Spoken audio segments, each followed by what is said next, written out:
అతన్ని చాలా తిడతాం మనం, కానీ అతను మాట్లాడే లాజికల్ పాయింట్స్ చాలా అద్భుతంగా ఉంటాయి. కాబట్టి ఆ లాజికల్ పాయింట్ అనేదే చాలా డేంజర్ ఇక్కడ. ఇప్పుడు ఏదైనా ఒక అంశానికి సంబంధించి వేగ్గా విమర్శించి అటబోయడం ఏంటి ఇట్లా మాట్లాడడం వేరు. అలా కాకుండా ఇలా ఆలోచించండి అని ప్రజలలో అవేర్నెస్ క్రియేట్ చేయడంలో సిద్ధాస్తుడు అతను. ఇప్పుడు కూడా అదే లాజికల్ గా వెళ్తున్నాడా వర్మ గారు? అంతే కదా, అతను మాట్లాడింది చాలా పర్ఫెక్ట్ పాయింట్.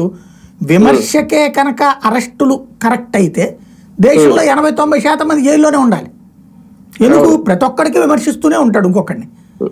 ఎక్కడెందుకండి, ఇప్పుడు జబర్దస్త్ ఇది ఉంటది కామెడీది, లేకపోతే వేరే వేరే ఛానల్లో నడుస్తున్నాయి, అందులో అంతా బాడీ షేమింగే కదా. పొట్ట గురించినో వ్యవహారం గురించినో ఈవెన్ వాళ్ళు పొలిటికల్ సెటైర్లు కూడా వేసేస్తున్నారు. మరి తీవ్రమైనటువంటి సెటైర్లు వేస్తుంటారు. జగన్ ని దారుణంగా సెటైర్లు వేశారు దాంట్లో జబర్దస్త్. మరి అప్పుడు గతంలో కేసులు పెట్టలేదు కదా. కాబట్టి ఇది సెటైర్ అనేటటువంటి దాన్ని, అంటే విమర్శని సెటైర్ని అంగీకరించలేకపోవడం, అది వ్యక్తీకరించడానికి వణుకు పుట్టించేటటువంటి ప్రయత్నం. అంటే ఇది ఎక్కువ మంది ఉండరు, తొలి దశలో తొక్కేస్తే రేపు పొద్దున ఎవడైనా సరే, ఫర్ ఎగ్జాంపుల్ రేపు కరెంటు బిల్లు పెరుగుతుందండి.